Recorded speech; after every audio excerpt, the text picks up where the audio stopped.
Thank you for taking the time to click on this video. I have many years of experience and like to keep up to date with research and developments.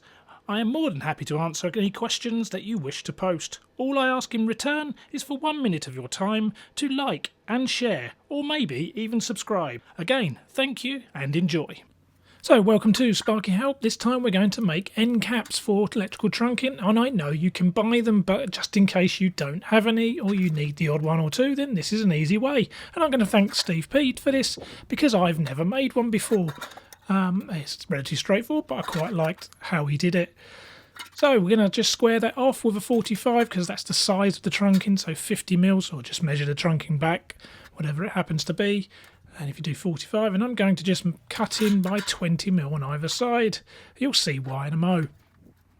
And then 45s and 45s, and we've just marked out on both sides exactly the same thing from the back, leaving the front. And we're just going to scribe out what we're going to cut out and leave in.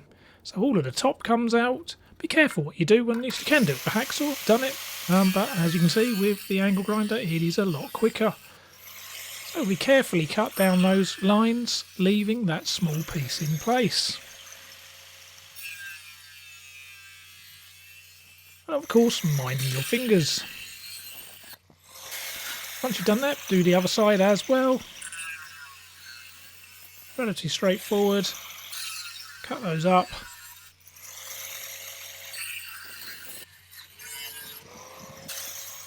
And make sure you file the ends, because we remember we don't want sharp edges. So what we're left with is that, which hopefully you can see the shape what we're after.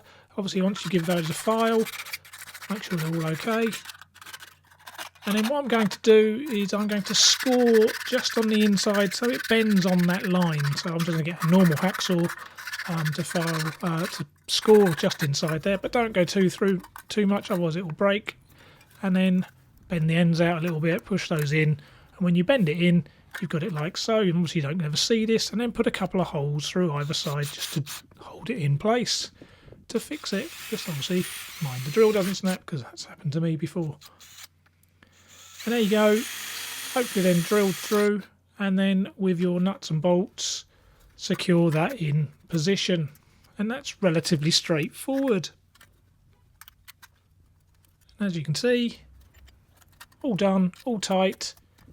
Once the lid goes on, from the end, you wouldn't really notice the difference, to be quite honest. So there you go. But there is an alternative method which I discovered with this particular brand from the wholesalers, and you have, when you look inside, what you see, you have a coupler that comes with every one. So the coupler obviously is to join pieces up, and you would continue the earth continuity made with an earth strap to link the two. So what you do is just literally cut a piece off of that, as shown, and that fits in really satisfyingly, and then you can drill and fix through for your end cap. That's Sparky Help. Thank you very much.